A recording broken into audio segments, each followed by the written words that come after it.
누구나 튀김을 좋아하지만 어떤 재료를 어떻게 튀기면 맛있는 튀김이 되는지는 잘 모른다. 요리사들도 그렇다. 재료에 옷을 입혀서 끓는 기름에 넣으면 그럭저럭 먹힌다는 정도만 알고 있는 경우도 많다. 요리 학교에서도 튀김이 왜 맛있는지에 대해서는 잘 가르쳐주지 않는다.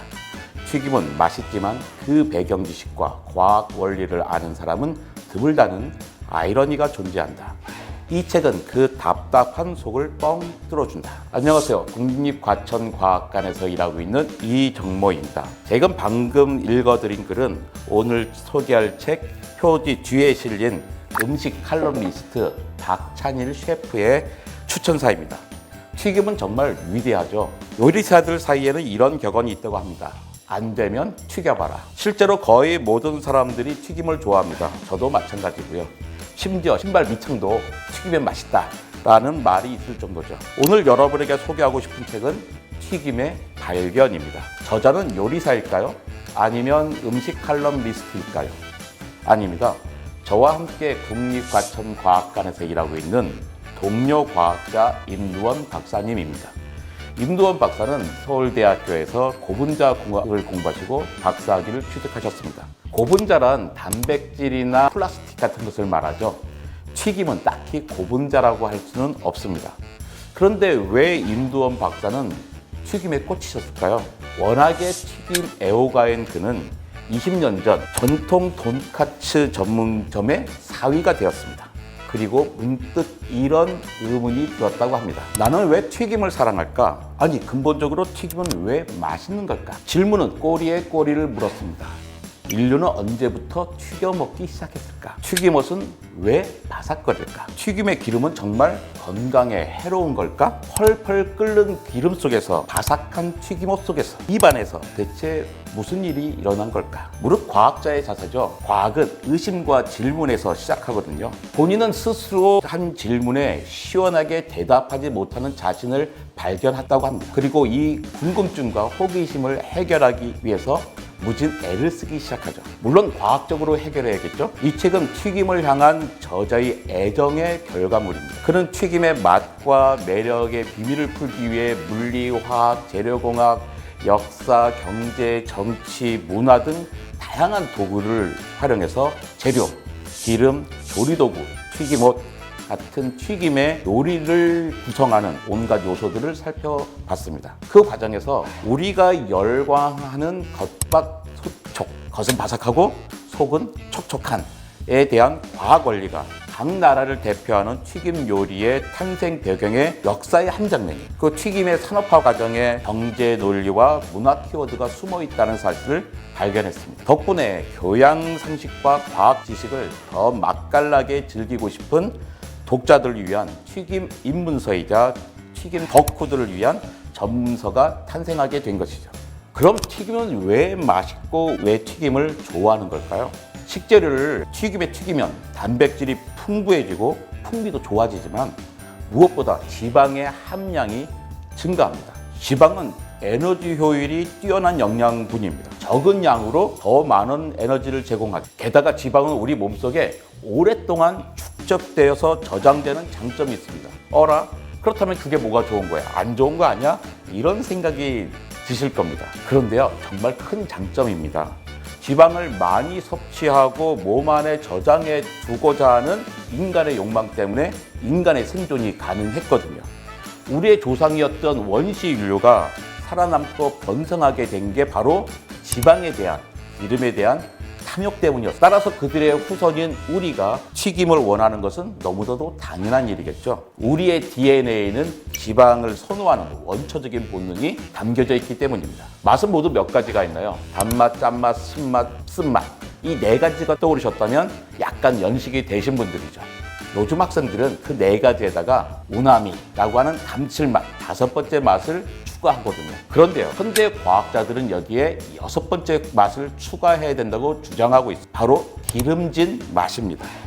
우리가 기름진 맛에 민감하게 반응하고 더 강렬하게 원하는 것은 기름진 맛이 기본적인 미각이기 때문이라고 주장하는 것이죠. 그런데요, 튀김의 맛은 그렇게 단순하지 않습니다. 튀김을 한 입 베어물면 원재료에서는 전혀 느낄 수 없는 깊고 다채로운 풍미가 입안에 싹 퍼지잖아요. 도대체 이 풍미는 어디서 비롯된 것일까요? 저자 임두원 박사님은 그 비결은 바로 화학 반응이라고 합니다. 뜨거운 기름에 식재료를 튀길 때 다양한 화학 반응이 일어납니다. 마이야르 반응과 캐러멜 반응이 거기에 속하는 거죠. 마이야르 반응으로 무려 1000가지 이상의 맛과 풍미가 형성됩니다. 또 캐러멜 반응으로 튀김이 먹음직스러운 노란색에서 갈색 반응이 나타나고 특유의 달콤함과 고소함을 가지도록 도와주죠. 이런 화학 반응이 우리가 튀김을 먹을 때마다 새롭고도 거부할 수 없는 맛과 향을 만들어내는 것이. 그런데 전 세계 사람들이 튀김을 그렇게 열광적으로 좋아하는 이유가 단지 맛과 향 때문일까요? 아닙니다. 각국을 대표하는 튀김 요리의 탄생 배경에는 역사의 한 장면이 숨어 있습니다. 그 역사 속 주인공의 삶과 한과 혼이 바로 이 튀김 속에 녹아져 있죠. 그런 의미에서 튀김은 진짜로 소울푸드라고 말할 수 있을 겁니다. 역사상 최초의 치킨은 고대 로마에서 발간된 요리책 요리에 대하여 데레 콘퀴나리아라는 책에 소개된 아피시오스 치킨입니다. 그런데 오늘날 우리가 즐겨 먹는 형태의 프라이드 치킨은 19세기 아메리카 대륙의 노예로 팔려온 아프리카 흑인이 만들었습니다. 대규모 농장에서 죽도록 일을 해야 하는 노예들에게 뼈까지 씹어 먹을 수 있을 정도로 바삭하게 튀긴 프라이드 치킨은 음식의 낭비를 최소화하면서도 노동을 견딜 수 있을 만큼의 에너지와 영양분을 공급해주는 고열량 영양식이었죠. 무엇보다도 흑인 노예들은 아프리카식 양념이 가미된 프라이드 치킨을 먹으면서 고향에 대한 그리움을 달래기도 했습니다. 여러분, 영국의 대표 요리가 뭔지 다 아시죠? 요즘은 뭐 영국에 여행도 많이 하시니까요. 가보면 누구나 피쉬앤칩스를 먹게 됩니다. 이 피쉬앤칩스 역시 전통적으로 가난한 영국 노동자들의 성찬이었습니다. 고단한 사람을 위한 요리였던 거죠. 여기에는 15세기경 스페인 왕실부터 종교적 박해를 받고 이베리아 반도에서 쫓겨난 유대인들의 서름도 함께 담겨져 있습니다. 스페인에서 영국으로 이주한 유대인들이 즐겨 먹던 튀김 요리가 페스카도 프리토이거든요. 이게 영국 전역에 퍼지면서 피쉬앤칩스의 기원이 된 것이죠. 우리가 흔히 돈가스라고 이야기하는 일본의 돈까츠와 그다음에 우리도 누구나 좋아하는 중국의 탕수육의 탄생 기와에서도 19세기 제국주의로 인한 동아시아 순환사를 발견할 수 있습니다. 1868년 메이지 유신으로 일본은 서양 문물을 적극적으로 받아들이게 됩니다. 그런데 서양인과 일본인 사이에 워낙에 커다란 체격의 차이가 있는 거예요. 커다란 콤플렉스가 생겼죠. 그들의 서양인들을 요괴로 묘사했을 정도입니다. 일본 왕은 이것을 극복하고자 하는 마음에 국민들에게 육식을 권유했습니다. 이렇게 탄생한 요리가 바로 돈까츠인 거죠. 한편 1840년 아편 전쟁으로 영국에서 패한 청나라가 항구를 개방하자 서양 사람들이 마구 중국으로 들어오게 됐습니다. 또 중국으로 들어온 서양 사람들은 젓가락질을 하지 못하잖아요. 그렇게 요구한 거죠. 야, 젓가락질을 사용하지 않고 포크로 찍어 먹을 수 있는 고기 요리를 만들어내라고 하고 요구합니다. 그래서 만들어진 게 바로 탕수육과 꼬바로우입니다. 꼬바로우의 원래 이름이 꾸루로우였대요. 이 이름은 서양 사람들이 돼지고기 튀김을 보고서 침을 꿀꺽꿀꺽 삼키는 모습을 보고선 꾸루로우라고 묘사한 거라고 합니다. 이 책 튀김의 발견에는 이런 이야기 외에도 미국과 프랑스, 벨기에의 사이에서 벌어지는 프렌치 프라이의 원조 논란, 1960년대 전후 쌀 부족 현상으로 식량난을 겪었던 한국과 일본의 서민들의 허기를 달래주었던 인스턴트 라면의 탄생 비와 같은 요리와 함께 살아온 사람들의 역사와 문화를 들여다볼 수 있는 창으로서의 튀김 이야기가 다양하게 나옵니다. 어느 날 저녁 이 책의 저자 임두원 박사는 냉장고에 하나 남은 한 캔의 맥주를 마시기 위해서 안주로 오징어 튀김을 준비했다고 합니다. 그런데 잠깐 자리를 비운 사이에 아들이 아빠의 요리를 도와주겠다는 심정에 맥주를 반죽에 부어버린 거예요. 임두원 박사는 하나밖에 없는 맥주가 사라진 것에 대해서 몹시 서운했지만 한편으로는 아들의 갸륵한 마음에 흐뭇해졌다고 하더라고요. 뭐가 흐뭇했을까요? 여기에는 과학의 원리가 숨겨져 있습니다. 식재료가 고온의 온도에서 튀겨지면 수분이 기화하죠. 액체인 물이 기체인 수증기가 되는 겁니다. 이 수증기 기체들이 튀김옷을 뚫고 배출되면서 튀김옷 표면에 스며들어서 마치 스펀지처럼 작은 구멍을 만드는데 이걸 다공질 구조라고 하거든요. 다공질 구조라는 것은 구멍이 많은 구조란 뜻이죠. 튀김이 바삭한 이유가 바로 이 다공질 구조 때문입니다. 그리고 튀김옷 반죽에 맥주를 넣으면 맥주 속에 있는 카는 탄산 때문에 다공질 구조가 더 잘 만들어지죠. 그러니까 튀김옷 반죽에 맥주를 넣으면 튀김은 더욱 바삭해지고 이것이 바로 겉바 속촉의 비밀이 되는 것입니다. 제가 이 튀김의 발견을 정말 재밌게 읽었거든요. 이 책을 재밌게 읽은 데는 단지 튀김에 관한 과학과 역사의 이야기가 다양한 문화적인 코드와 함께 실려 있기 때문만은 아니었습니다. 재미는 저자 개인이 만들어주는 거죠. 개인의 삶 속에서 재미를 느낄 수 있더라고요. 튀김의 발견에는 아들이 맥주를 부은 이야기뿐만 아니라 튀김에 얽힌 저자의 다양한 삶의 이야기가 들어있습니다. 이게 재밌어요. 단순히 공부해서 쓴 책이 아니라 자기 삶 속에서 체험하고 느낀 바를 엮어냈다는 거죠. 누구나 한 번쯤 튀김을 먹다가 불쑥 이런 생각을 하게 된 적이 있었을 겁니다. 튀김이 건강에 해로운 거 아니야? 튀김 기름은 몸에 나쁜 거 아닐까라는 것이죠. 이처럼 튀김을 둘러싼 오해와 논란의 중심에 기름이 있습니다. 저자는 튀김과 기름에 대한 올바른 정보를 소개함으로써 우리가 정말로 염려하고 유의해야 될 것이 뭔지를 알려줍니다. 덕분에 독자들은 보다 건강하고 슬기로운 튀김 생활을 만끽할 수 있겠죠. 그런데 기름보다 더 중요한 것은 바로 튀기는 과정에서 발생하는 아크릴 아미드라는 물질입니다. 아크릴 아미드라는 물질은 100도보다 높은 온도에서 조리할 때 주로 발생합니다. 단백질이 변하는 거예요. 인체의 신경계에 영향을 미치고 유전자 변형을 초래할 수도 있습니다.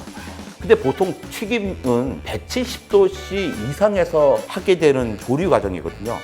아크릴 아미드가 생성되기 딱 좋은 온도죠. 그렇다면 튀김을 하다 보면 아크릴 아미드가 생길 수밖에 없는데 어떻게 해야지 아크릴 아미드를 최소화할 수 있을까요? 방법은 간단합니다. 튀김 조리 시간을 줄이는 거죠. 아주 높은 온도에서 튀길 수 있으면 좋지만 그것도 한계가 있습니다. 그래서 임두원 박사가 찾아내는 가장 확실한 방법은요, 미리 재료를 상당히 익힌 다음에 튀기는 것이란 겁니다. 아주 간단한 방법이죠. 원 재료를 그냥 튀기지 말고 상당히 익힌 다음에 튀기는 겁니다. 돈까스도 마찬가지입니다. 돼지고기를 살짝 익힌 다음에 튀김옷을 입혀서 튀기는 게 바로 비결입니다. 그게 아크릴 아미드를 생성시키지 않는 제일 좋은 방법인 거죠. 아크릴 아미드만큼 우리가 조심해야 될 것은 라면이나 감자튀김 같은 데 들어있는 나트륨, 소금 성분입니다. 나트륨은 비만, 고혈압 같은 생활습관병의 주범이죠. 세계보건기구는 하루에 우리가 섭취해야 될 나트륨의 양을 정해놨습니다. 우리는 나트륨 없어서 살 수 없거든요. 나트륨은 반드시 있어야 되는 겁니다. 소금은 반드시 먹어야 되죠. 항상 과유불급입니다. 먹어야 되는데 너무 많이 먹으면 안 되는 것일 뿐이죠. 그러니까 우리는 하루에 2g 정도의 나트륨을 섭취하면 됩니다. 2000mg이죠. 그런데요, 자그마치 프렌치 프라이 한 봉지에는 300mg 정도의 나트륨이 들어있습니다. 그러니까 프렌치 프라이 작은 봉지 하나면 우리가 하루에 섭취해야 될 나트륨의 15%가 들어있는 셈이죠. 한 그릇의 라면은 더 심각합니다. 라면만큼 위험한 음식이 없을 수도 있어요. 적어도 나트륨에 대해서는요. 라면 한 그릇은 우리가 하루에 섭취해야 될 나트륨 양의 90% 이상이 들어있습니다. 조심하셔야 되는 겁니다. 라면 2개 먹었다. 라면 2그릇만으로도 우리가 먹어야 될 나트륨 양의 80%를 초과한 겁니다. 180%를 먹게 되는 겁니다. 라면은 한 그릇만 드셔야 되는 거죠. 임두원 박사는 모든 요리를 보다 건강하게 즐기고 싶다면 과식하지 않는 태도가 중요하다고 합니다.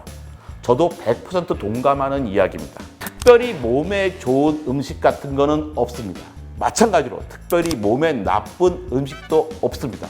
이게 모든 과학자와 의학자들이 공통적으로 하는 이야기죠. 가끔가다 방송에 나와서 의사들이 몸에 좋은 음식과 몸에 나쁜 음식을 막 이야기하십니다. 쇼 닥터라고 하잖아요. 그런 분들 말에 속지 마십시오. 좋은 음식, 나쁜 음식이 있는 게 아니라 좋은 소식과 나쁜 과식이 있을 뿐입니다. 모든 거는 적당량씩 조금씩 먹으면 되는 겁니다. 튀김 요리가 인기 있는 이유는 단 하나입니다. 맛있기 때문이죠. 튀김의 역사와 과학에 대해서 알고 튀김을 먹는다면 튀김을 먹는 우리의 상차림에서의 대화가 더 풍성해지지 않을까요? 여러분에게 국립과천과학관의 제 동료 과학자 임두원 박사님이 있으신 튀김의 발견을 강력히 추천합니다. 감사합니다.